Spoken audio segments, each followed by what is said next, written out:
What is going on, guys? Welcome back to another episode of Cooking with Clams. I'm Will, and I'm here on the North Shore of Long Island. I'm actually overdressed. It's beautiful out. It is a gorgeous, gorgeous fall day, and we are in the prime hen of the woods, which is a mushroom, Maitake mushroom, growing season. And I've been walking around. I saw a couple so far, but they've been a little far gone. I'm a little bit late to the game. We had a lot of rain, which means ones that were already sprouted were sitting in the rain, so they kind of, got a little waterlogged. But what you want to look for is basically just oak trees. You look for oak trees, and then around the base of the oak tree, if you find one, there's usually about 4 or 5 patches around there. They are a polypore mushroom. They're white underneath, tan on top. They are a choice mushroom, the Maitake, and they are 100% delicious.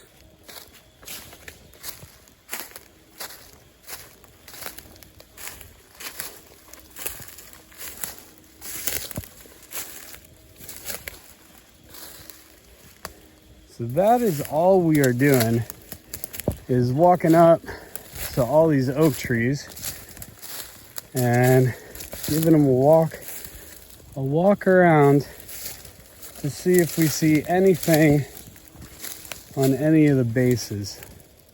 I found a couple on my way into the park that were really sadly far gone. But I have hope that I'm just gonna stumble upon something good, if not good, usable, I just wanna make a mushroom onion focaccia. That's all I wanna make. I only need like 6-7 mushrooms. When you find the hen of the woods, they're in these mounds that look almost like, those ornamental heads of kale? It almost looks like that, but tan color. And then they're white underneath, polypore mushroom, which means they don't have gills. They got little spores everywhere. And usually when you find one, there'll be like 4 around the tree. But all I need is just a couple little ones. That's it. That's all I'm asking for. Asking nature to provide so I can make a focaccia. Okay, so just to give you an idea, as you're walking up, that is what we're looking for, but I don't know. Let's see. Yeah. Let's see. They're a little far gone, but I think we can use them. But that is a hen of the woods. This is what I mean by polypore. They don't have gills. They have just those little pores. And when you first find them, the tighter those pores are, the better. That means the newer they are. These guys, they're a little bit old, but we're gonna make it work. And I see one. Let's go around here. So like I said, when you find one, usually there's a bunch around it. Oh, we can definitely, oh, yeah, this still feels good. Oh, yeah. All right. They're not pristine, that's for sure. I'm a couple days late, if not a week late on these. I am gonna keep walking around looking for other ones, but I can pull enough off of this that we can do a little recipe. I'm pretty excited, very excited. I knew they'd be here. All right, I picked off what I could use.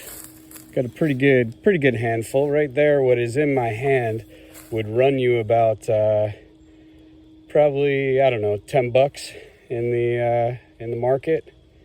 So pretty satisfied with that.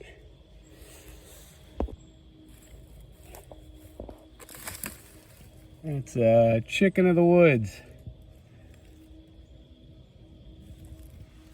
She's a little past her prime, that's for sure.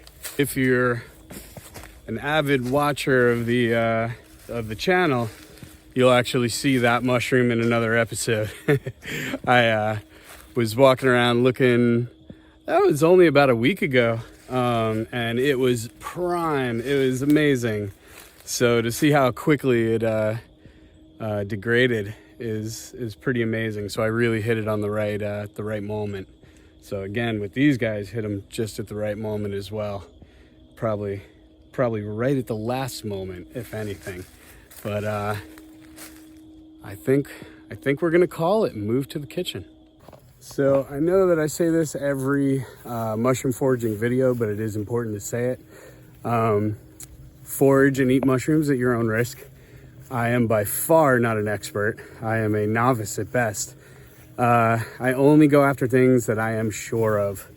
And I've been lucky enough to have enough people around me to show me what to look for, how to identify. And I also go after mushrooms that for the most part do not have lookalikes.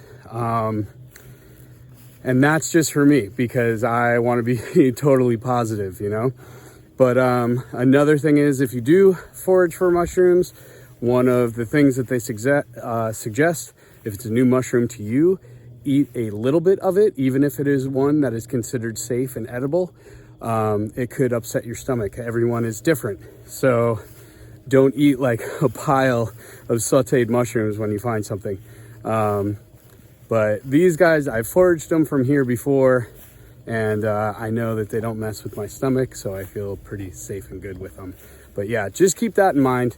Do your due diligence, do your research. Really, before you eat anything, make sure that you have identified it correctly. You know, after closer inspection, these mushrooms are actually in pretty good shape. They've still got a lot of bounce to them, a lot of moisture in them. They're a lot better than I thought they were when I first looked at them out there. There were a couple dry ones on top, but I pulled from the bottom, and they're actually great. I'm gonna make a focaccia dough, so I'm gonna make the dough from scratch. So I'm not gonna saute these mushrooms until we're ready to put them on top of the dough. So what I like to do is put a paper towel in the bottom of the bag. Don't put them in a container and seal the container. That'll actually not let them breathe, and you can cause molding pretty quickly that way. So I like to put them in a paper bag with a paper towel in the bottom, and then all I do is just close up that paper bag once, and this will go into the fridge. Also good to put it into like your crisper drawer or something like that. So, as you know on the channel, I don't ever weigh anything, measure anything, but this is something that has to be weighed and measured. So I have a scale here. It's an easy 4-ingredient focaccia recipe. So it's just salt, water, flour, and yeast. So I'm going to grab a bowl and we will start measuring. All right, so we started zeroed out, and we're going to measure 512 grams of flour, which is about 4 cups. Now, if you don't want to weigh it, you can always do 4 cups. That's fine. But weighing it, this comes from when I worked in a pizzeria. We did everything by grams, and that way you get a very exact measurement. Okay, 512. Now we're going to do 10 grams of salt.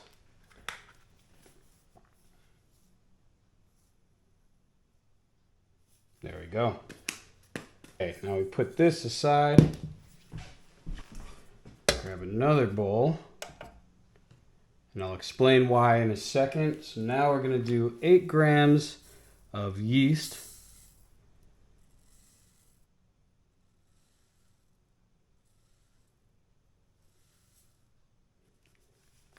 You know, too much.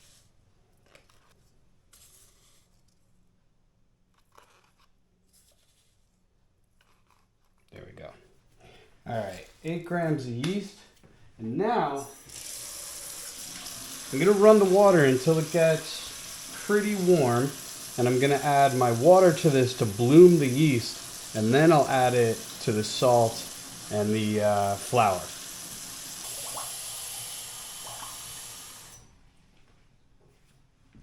And this we're gonna tare again.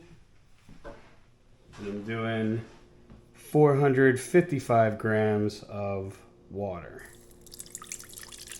And you don't want it too hot, you just want it warm. Hot will actually kill your yeast.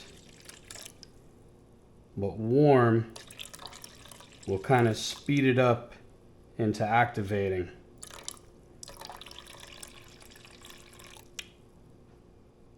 Okay. Now I'm going to mix that a little bit and we'll mix them together. Okay, now I'm slowly going to add my bloomed yeast. And the nice thing about this focaccia recipe is that you don't have to knead it. You just got to mix everything together. Losing a little bit of flour on the side there.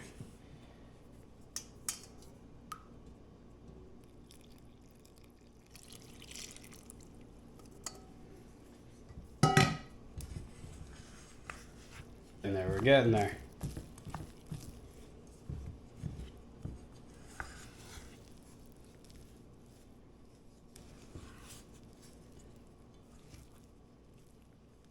Now you could cover this and leave it out, like you could put it above your fridge, you know, the little bit of heat from the back of your fridge that comes up would speed this along, and you can do it for as little as 3 hours. I like to do it in the fridge for about 12 to 18 hours. So you really just cover it with plastic wrap, put it in the fridge, and forget about it. And then you'll get a nice rise out of it. Okay, we're looking good. And that's it. Oh, and also, get everything towards the center, and we're gonna put a little bit of olive oil on top. Just a little drizzle of olive oil. And that's just to make sure a crust doesn't form on top here. But the fact that we're doing cling wrap, it shouldn't happen. But if you're not going to do cling wrap and you're going to do cheesecloth or a towel, then definitely make sure you get a good amount of olive oil on top.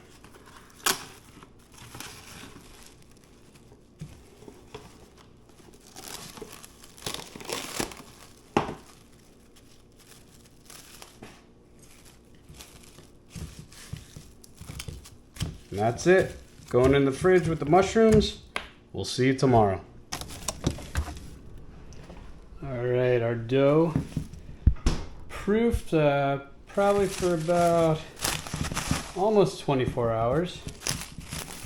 But as you can see, proofed pretty well. It was actually puffed up to about there. So now we will get a pan ready because it has to proof for a second time. And because we did the refrigerator method, the second proof can actually take anywhere from 2 to 4 hours. So I'm going to grease that pan, get it ready, and get this in the pan right away so that it can come up to room temp, proof for a second time, and then we can throw it into the oven. So I have a glass 9x13. If you have a baking tray 9x13, that'll work too. And then you can either do parchment paper or just oil, but with the glass I like to do the butter and then oil just to make sure that we are not going to stick. Okay. Now on top of the butter, just a little bit of oil.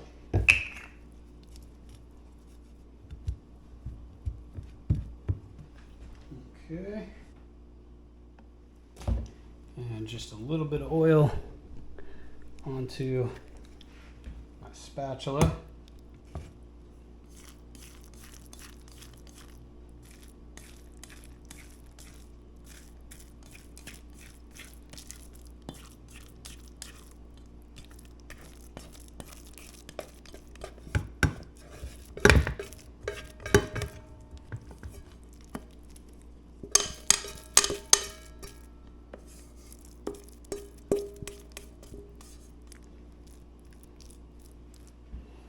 Okay, and now this has to sit. Like I said, it could take up to 4 hours.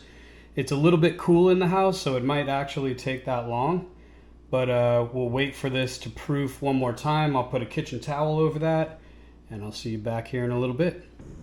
While that dough is proofing, I'm going to get my mushrooms ready. So all I'm going to put on top of the focaccia is mushrooms. I have a rosemary plant, a little bit of red onion, and sea salt from Hawaii.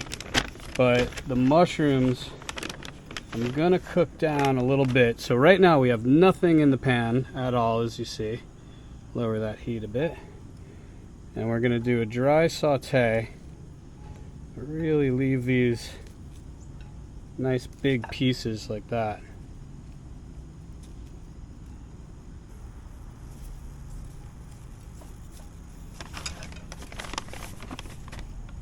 Like I said, I was wrong. These look fantastic. They're actually great. Really nice condition. So all we're doing is just heating them up a little bit. As you can see, they're starting to steam. We don't want any color on there. We just want them to heat up to release some of their water. And now I know this is going to seem counterintuitive, but we're going to add water. And when we add that water, once that evaporates, it's going to pull all the water out of the mushrooms, and then we'll only need a little bit of butter to brown them a bit. Because if you've ever noticed, when you throw mushrooms into a pan of oil, it just soaks the oil up. So by doing it this way, you are avoiding all that oil going into your mushrooms.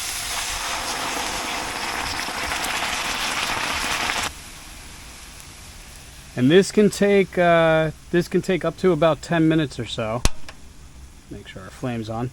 This can take up to about 10 minutes, but we want all that water to completely boil off, and that'll draw a lot of the moisture out of the mushrooms. And then once that happens, we'll add our butter.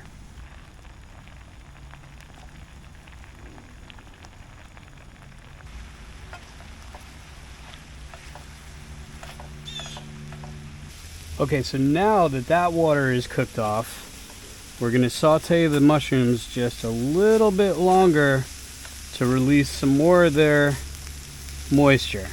Just a little bit longer, not too much. And then we're going to add our butter. And like I said, what this ends up doing is that I can use way less fat to brown my mushrooms. And the flavor comes out really nice.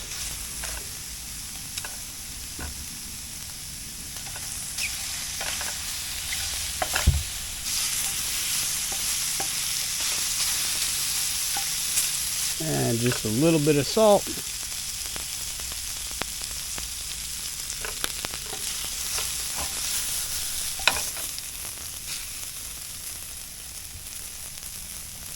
And that's pretty much it.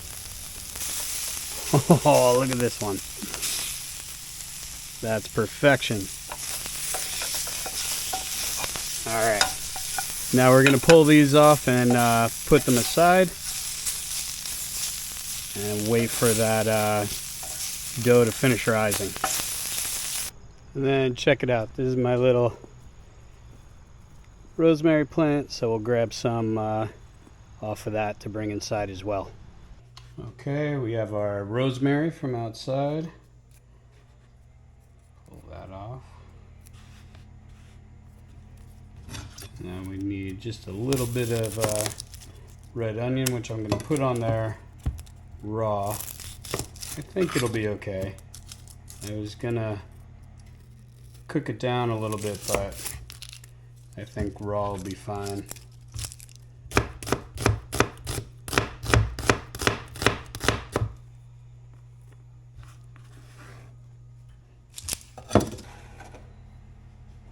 We'll do the great unveiling here. So that it took a little bit longer. It's a little bit cold in the house, so it did take a long time. But if your house is warm or you're down in Florida and you have humidity, this will happen in 40 minutes or so. But because it came out of the fridge cold, it took a minute to to do its second rise, but we're going to put a couple of dimples in.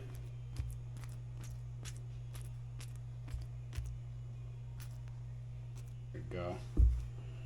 Okay, now add our mushrooms.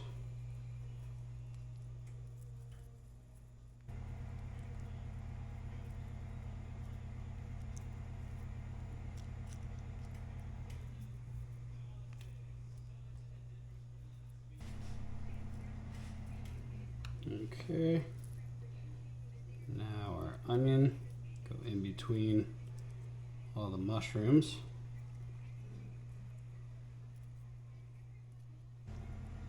Now our rosemary.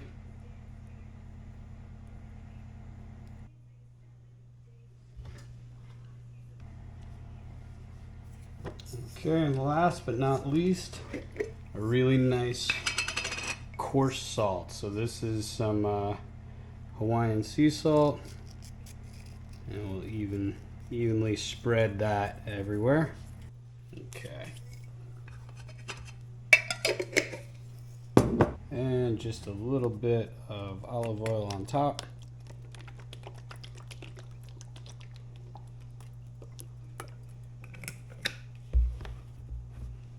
And into the oven.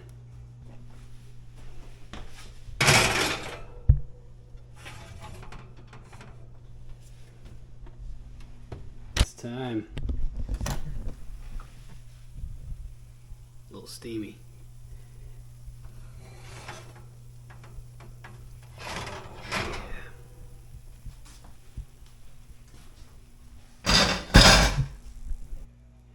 Okay, we want to get it out of here and onto the cooling rack. We got a little bit of sticking, or a lot of sticking. That is the glass pan. Should have put parchment paper in there, but it's okay. It's coming out one way or the other. Oh, losing some of our mushrooms. Alright. There we go, not too bad. There had to be an easier way though.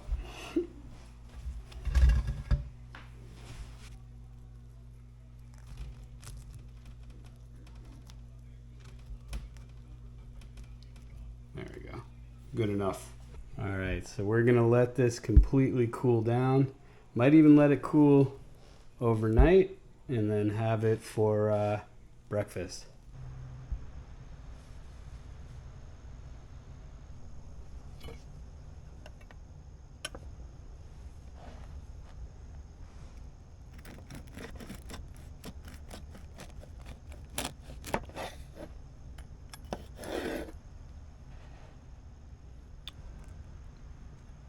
Now that looks pretty perfect.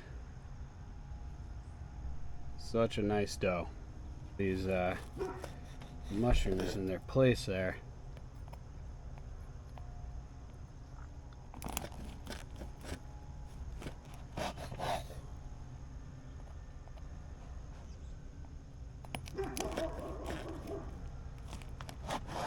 Alright. I'm obviously not going to eat this whole thing, but take a bite.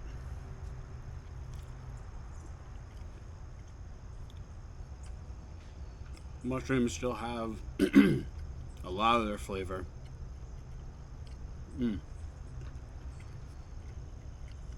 That little bit of coarse sea salt on top is key.